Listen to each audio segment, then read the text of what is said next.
As 2017 comes to a close, our finance team pass on their tips to help you prosper in the new year. Don't I? Is the time for merriment and New Year's resolutions.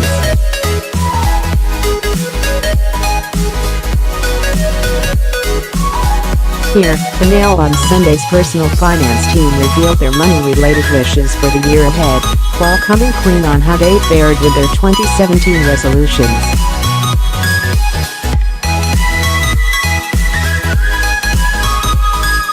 Over the past few years I have come to love London streets. Like Dick Whittington, I have yet to find any alleyways paved with gold, but I am putting a map of the city to memory which I am sure would give me a half chance of getting through the London taxi driver's knowledge test, if I so desired to sit it.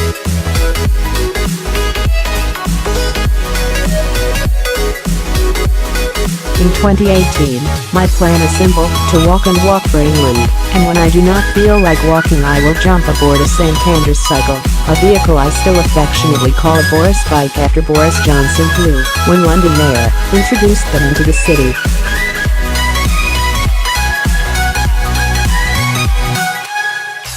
All public transport will be shunned. No2, no number 9 bus is taking me to the theatrical delights of London's West End.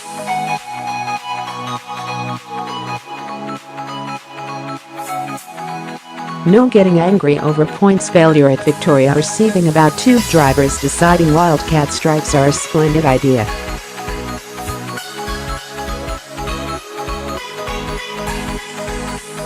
Move over Forrest Gump. Here comes Forrest Priestridge.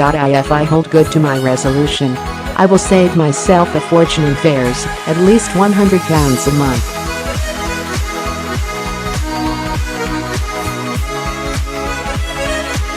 I will also notch up a run in the fitness steps, and sail through my other resolution which is to do at least 16,000 steps a day, as monitored on my Garmin Vivasma.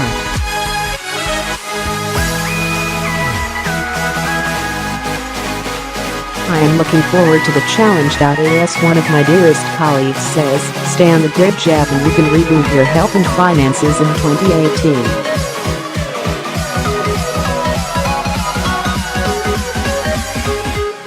Bring it on. My priority for the coming year is to top up my pension. I am no spring chicken, and since I also started my retirement saving later than I should have done, around the age of 30, I need to run fast to catch up.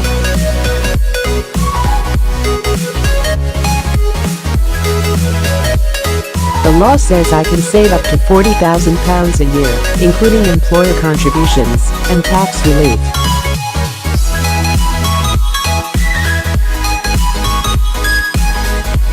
Sadly, I will not manage that level of saving, but any extra I can manage will help make retirement a bit more comfortable.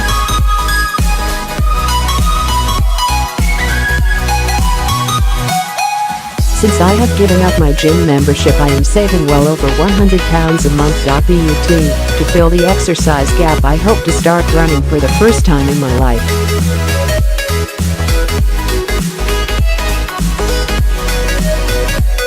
This has required an initial investment of about £100 in good quality running shoes, an early Christmas present.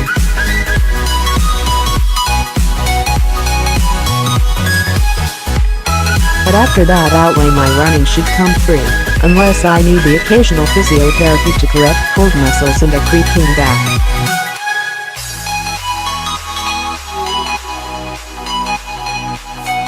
I have completely lost track of what we pay at home for our Sky TV and broadband. My husband has the TV deal under his name, while the phone and broadband element is under mine.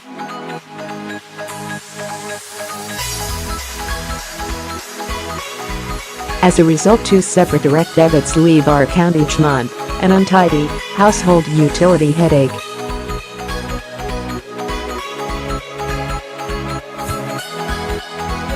To make matters worse, neither account has been compared against rivals for some time. Naughty me, naughty Rob.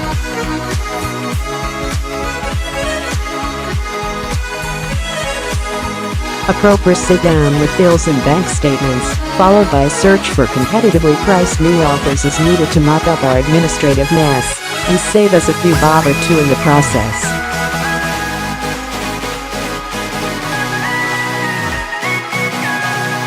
The Sunbeam Alpine car I own is celebrating its 50th birthday in 2018.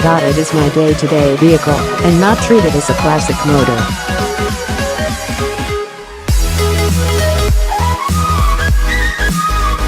Rather than polishing its chrome bumpers at the weekend, I am more likely to be found carrying out rudimentary repairs, such as working out why it is often only running on 3 cylinders, reattaching the exhaust pipe or playing with the wiring to stop the ignition warning light flashing when the headlights are off.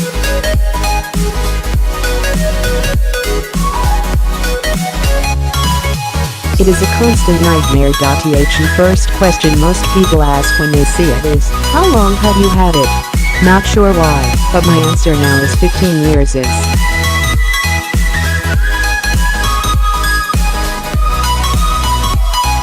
This year I hope to preempt my next car crisis by giving the Sunbeam a full renovation with lots of tender loving care.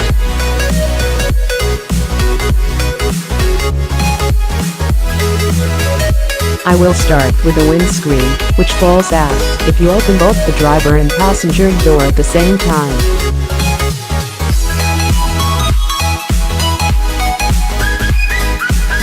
Apparently, old bangers like mine are viewed as investments. It is worth £8,000, allegedly, but I aim to lick it into shape in 2018.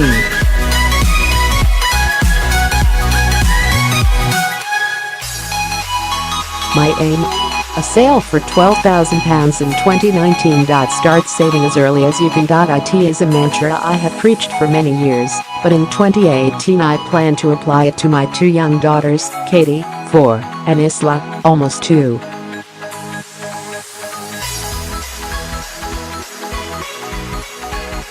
They have junior ICEs, which I opened when they were babies, but I have not put much into them to date.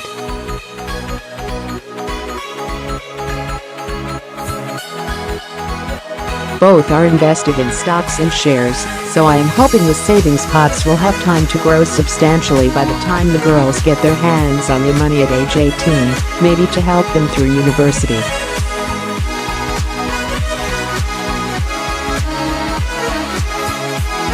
First, I intend increasing the monthly standing order, so I automatically invest a bit more for both girls.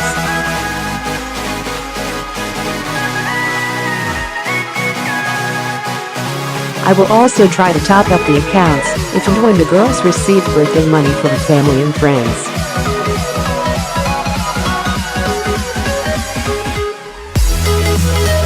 But another thing I plan doing is to review the ISA provider. Both plans are with one family, which I like because of its mutual status. It was formed out of the merger of Family Investments and Engage.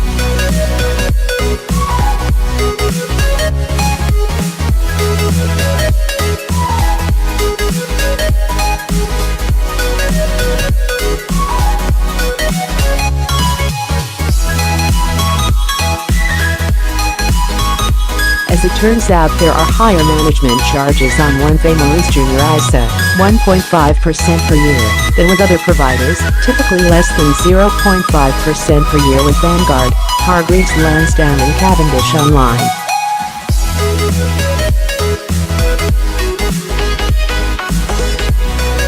As children can only hold one junior ISA at any time, I will have to apply to transfer the money, rather than open new accounts.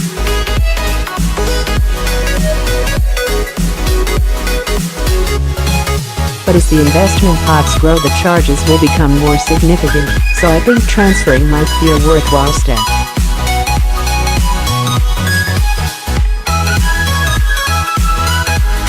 Goodbye One Family.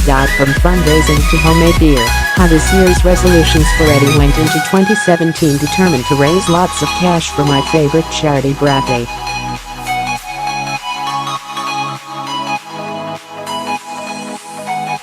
It is an understated charity based just outside Ambleside in the Lake District, and does wonderful work putting disadvantaged children back on track.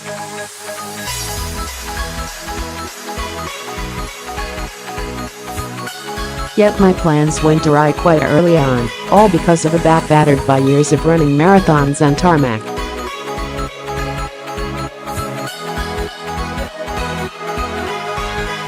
Having promised Brappe I would run the London Marathon on its behalf, and raise money in the process. I had to admit defeat after a good spring run in the Tunbridge Wells half marathon was followed by a litany of injuries.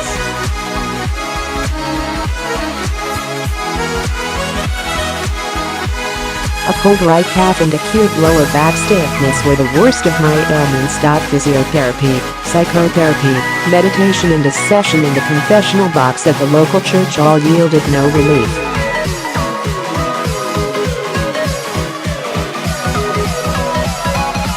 I then spent most of the summer popping in and out of hospitals to see whether the root cause of all my ailments could be identified.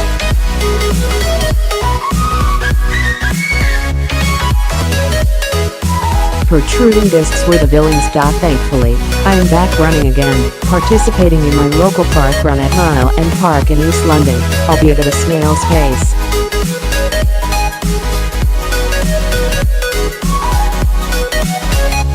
Maybe, just maybe, I can fulfill my promise to run and raise more lovely gosh for the equally lovely Brave charity, Brave.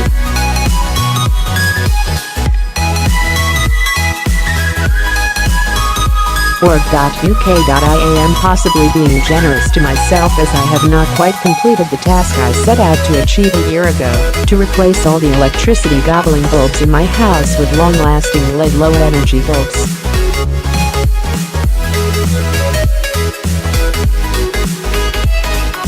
There are still one or two more to go. A few of the old-style bulbs have not yet burned out.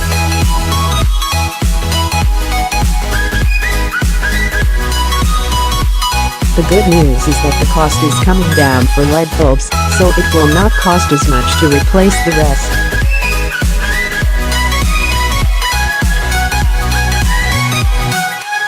I had every intention of better insulating my home to keep the cold out, the heat in and my energy bills down.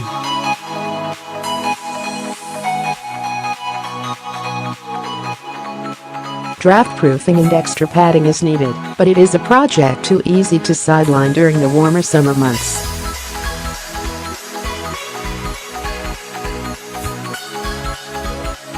As autumn appeared, I made a hasty attempt to accomplish my goal, emailing 3 companies to arrange quotes.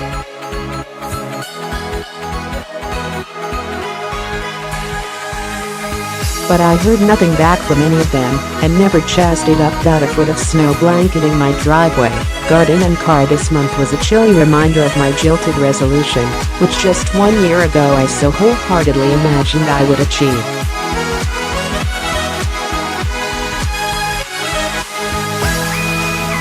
Note to self, must do better. Setting up my own microbrewery was not much of a New Year's resolution, more of a promise to improve my amateur beer making skills.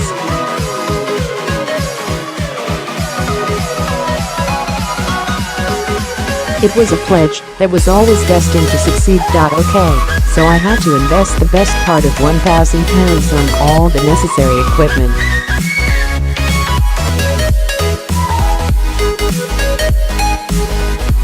A grain father provided the main tools to mash grain, sparge water and boil wort to which the hops are added.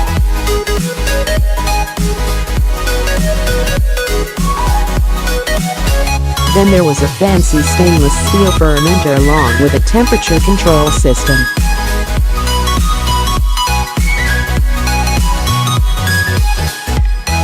But the results have exceeded expectations. Brewing beer from grain and hops means I can finally make beer without any homebrew tang.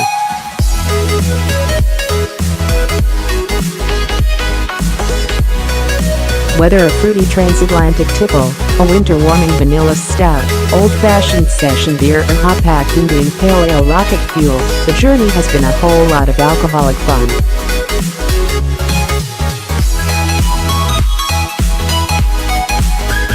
The beer has paid for itself too. The aim was to brew 300 pints before breaking even, but I have beaten that target twice over.